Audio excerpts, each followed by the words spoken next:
Welcome to One Planet Conservation Awareness.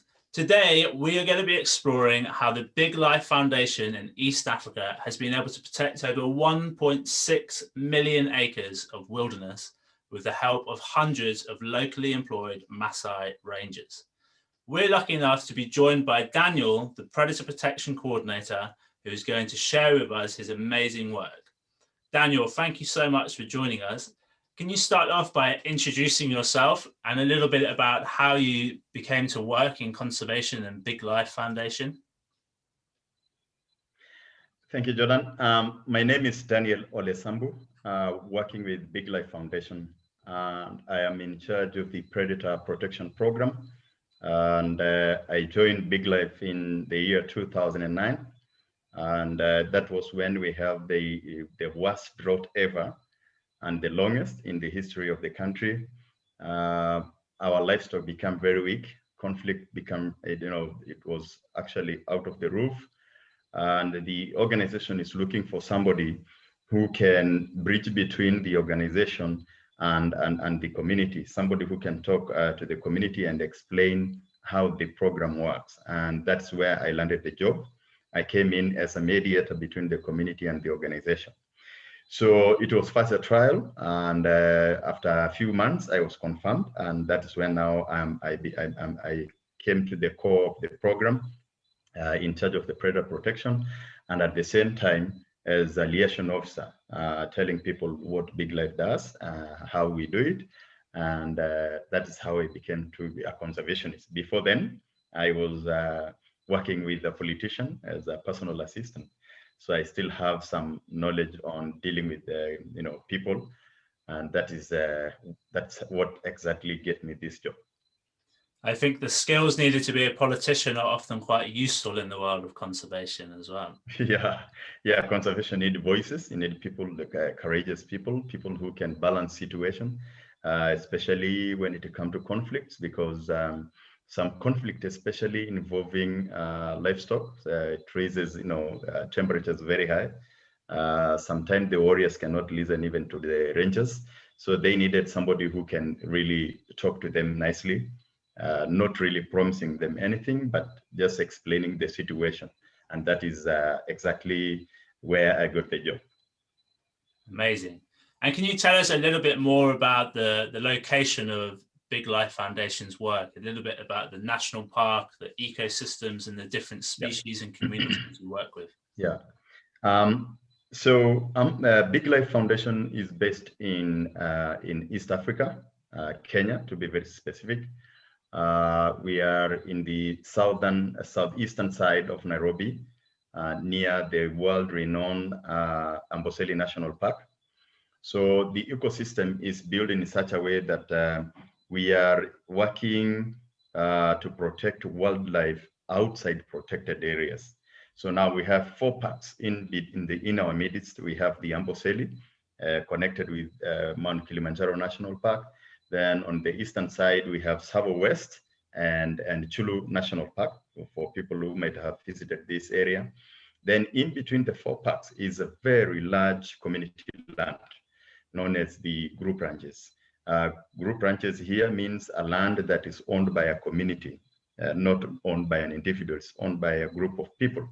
And the majority of the people who own the land here are livestock keepers. And the land is not demarcated. So you have, and the parks are not fenced. So you have wildlife from the parks spilling over to the community land. Some parks are very small, like Amboseli is very small. It's about 293 kilometers square. So it's not even enough to hold 100 elephants. And in that particular area, we have 1,600 plus elephants. So a majority of these elephants depend on the community land for forage, for food, for maternity purposes, while they only depend from the park for water, because the park is the only where we have the swamp. So when they need water, they go back to the park. But 80% of their time, they are in the community land. So Big Life decided that we need a force to support the government rangers who are primarily charged to protect the park and wildlife therein. So we need now people to take care of life, wildlife outside protected areas. And that is where big lives come in. We have about 350 plus rangers. All are locals. 95% are Maasais, so people who really understand the area. And that has really given us, a working, very good, conducive environment. You have people who understand the local language, and at the same time, who can talk to the community whichever way to tell them not to engage in, bad activities. In this area, we have all the large, or all the big five you can find in the world. In East Africa, we have the big five. All of them are found here. We have very iconic species, lions. We have elephants. We have rhinos. So in the Chulu National Park, we work closely with the Kenya Wildlife Service Rangers to protect the only indigenous black rhino that is found in the country. So they were really facing a lot of poaching. It was near extinction. When we first recorded their presence, we found there were only 6. And now from our camera traps that we can record up to 13 individuals. So this is a very special area. Actually, this area has been recognized by UNESCO as one of their, what they call biosphere reserve, or man and animal.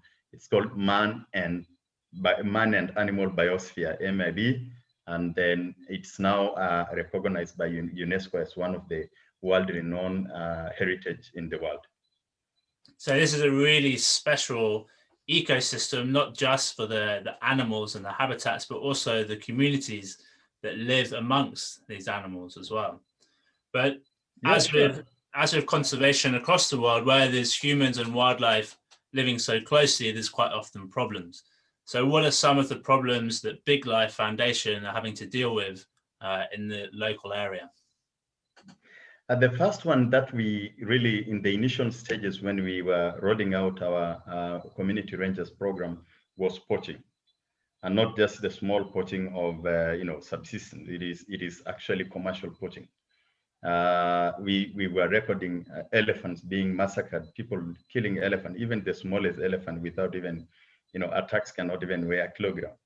And then when we trace this, it's all connected with the community. Some community members colluding with outsiders, not people from that local community. They came in, they poached, and they ran to the neighboring countries, and especially Tanzania. And then we also recorded some subsistence, not really subsistence, but commercial game meat. People killing large herbivores and selling meat in the urban centers. So all this coupled with the commercial poaching, where people are looking for ivory and rhino horn, others coming in to look for meat, and they sell in the urban centers, plus the conflict in terms of elephants and other animals invading farms. And on the other hand, we have predators killing livestock, and people resorted to poisoning because it was very difficult. The government, tried to control it, but it was very difficult. So that people now decided, okay, if we use poisoning, nobody will know who did that. So we came to a situation where we have to try and talk to the community. We have to try to talk with the government, and all these have to be put on control. So we have poaching, we have human-wildlife conflict, we have wildlife-human conflict, whichever. All these are happening in the ecosystem. And that's why you hold quite a unique position in the foundation as a Maasai yourself. Can you tell us a little bit about the connection that these Maasai herdsmen have with especially the lions and other large predators in the area, and how throughout time they've been able to develop and live together, but why the pressure now is, as you said before, getting to boiling point? Let me talk about the lions, because that if we control the killing of lions, then you will take care of other predators. For the Maasais, for any Maasai boy child, if you attain the age of the teenager, you will be initiated into becoming a warrior. And for you to prove that you really a warrior, you have to try and kill a lion. You either kill it, in a group, or try to kill it yourself, not with a gun, but with a spear. So that is one thing that every Maasai boy has to try in their lifetime, to kill a lion. One, you will get a new name. Two, you become very popular. And three, you will definitely have so many girlfriends.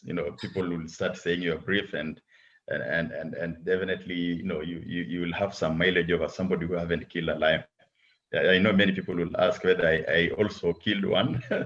I tried, but I was going to school, so I didn't have enough time to pursue lions, but we tried. I couldn't succeed. My friends, many of them succeeded.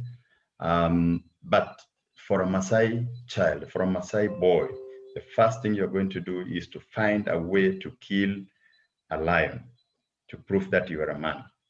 That is when you will tell the community that you are ready to become a warrior, you are brave, and you can protect their livestock, and you can protect them from wildlife and from any other outside aggression. When this happened, around the same time when I joined Big Life, or 3 years before I joined Big Life, we were actually losing lion to extinction. We recorded, and we are getting nothing. When I joined the organization, we couldn't see a lion even in 2 years. We just record a cow has been killed by a lion, and then we rush there, we recorded, we see the tracks, but the lion vanished. So the compensation program was to try and minimize the losses. But that was not enough, because every 10 years, there is a new generation of warriors that comes in. And they also want to kill lions to prove to the community that they are warriors. So around 2008, an idea came up to our mind that now that we have the compensation program that has been very successful and working, still working, now there is a problem. A generation of warriors are coming up, they're starting their activities, and if we don't check on their activity, they are going to finish all our lions and actually kill all our programs. So some warriors came up with an idea. They came to us and said, guys, why don't we find another activity to keep these guys busy? Probably they go to the bush looking for lions because they have nothing to do. Many of them haven't gone to school. They're just sitting at home. So after several meetings, one elder said, why don't we try sports? And we said, okay, do they play football? They said, yes, but for Maasai, the best we can do is to try athletics, because they are very good in jumping, they are very good in running, they are very good in spear throwing, they can also aim a target. So why don't we try the sport? Why don't we try athletics? And everybody said, okay, let's give it a go. And the first Olympic in 2012 was so surprising. We never thought it would succeed. We have over 3,000 people, leaders, everybody, women, coming in to support the warriors. So they have their own grouping where they call manyatas. So a manyata is like a training barracks. So they have their own manyatas, and we tell them each manyata to select a team. And then now we are going to meet in a central place, and then we compete. And we will give you awards. The number 1, 2, 3, they will get cash prizes. And the winning manyata will get a pedigree bull. It's livestock, so you have to play with your mind. You'll get a trophy, others will get medals. And 2012 was the first year when we launched the first Maasai Olympics. And this became a solution to lion killing. And actually everything else stopped. No poisoning. People started believing in warriors. Warriors started believing in us. Others come for employment. We now have many of them becoming rangers, and it became a success. Every 2 years, we plan another Olympics, and the numbers, keep increasing. From 3,000, the last one, I think we had about 6,000 people. Wow. And what's the favorite event? What's the number one Usain Bolt event for the Maasai Olympics? I will say there are two. The spear throwing is the best, and the jumping. When I say jumping, it's not the normal one. You jump over a road. This one now is the Maasai jump. I don't know whether you'll be able to see in the film, but the Maasai jump, people standing, jumping from their standing position, try to aim a certain target. That's become a climax of every event. Everybody will just come, boom, coming around the warriors and see how we do the Maasai jump.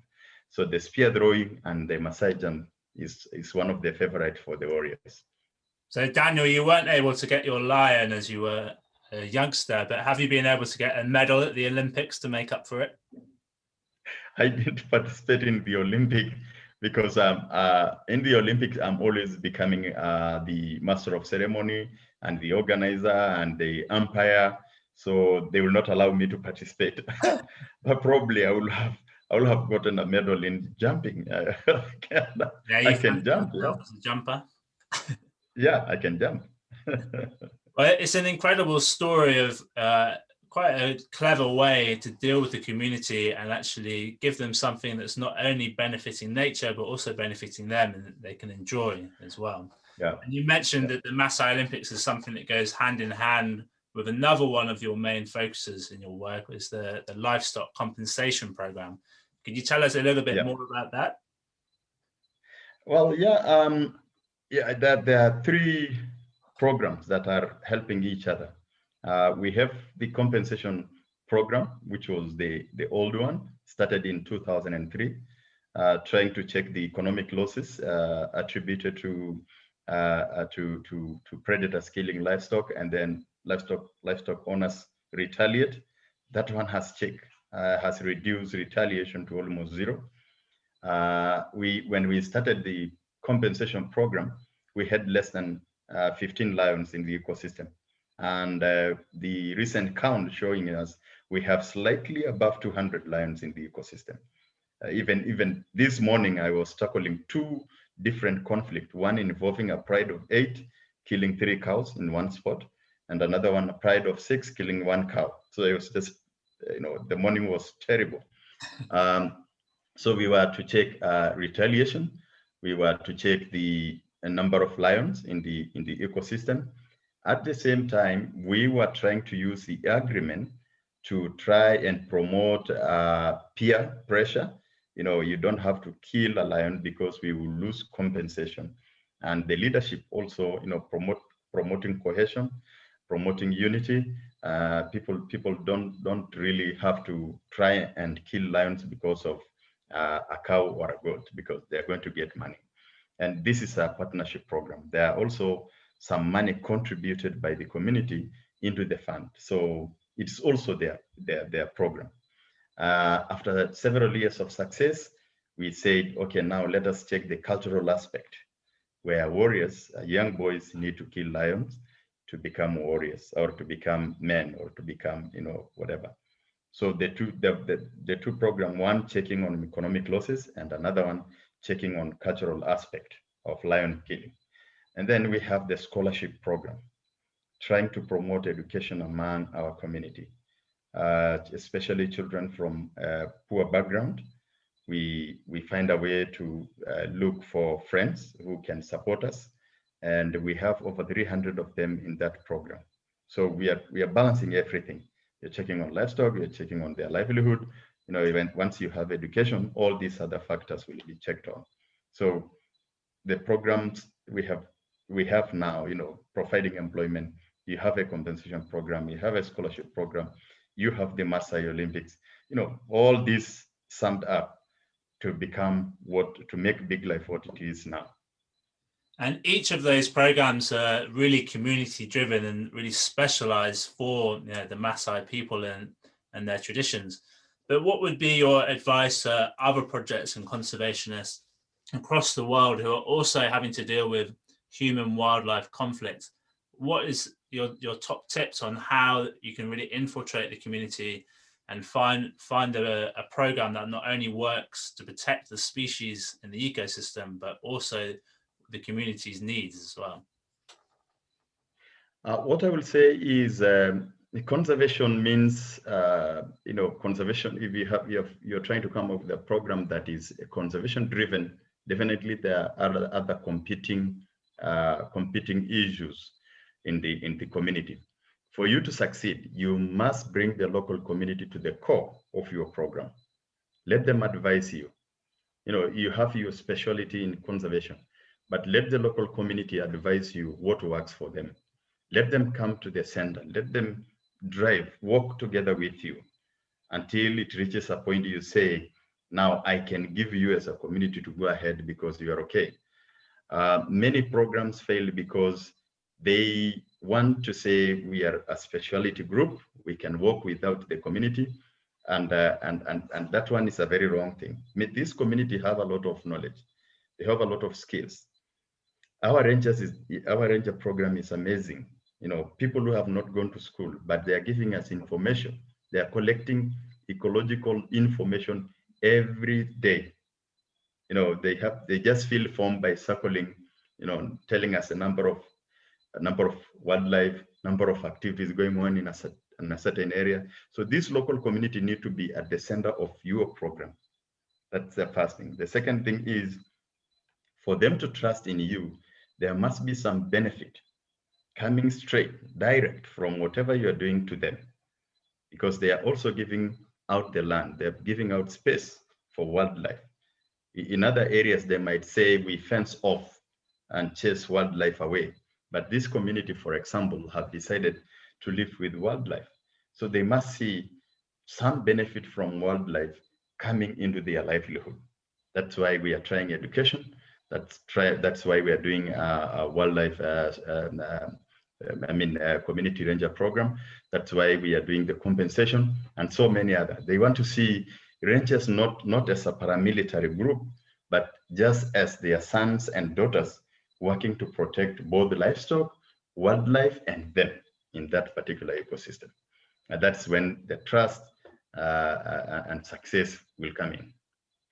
Well, I think that's pretty expert advice, and you seem to obviously be very passionate about what you're doing, and obviously very proud as a Maasai yourself to be able to not only protect your local wildlife, but also help the communities that you were brought up in as well. So Sure.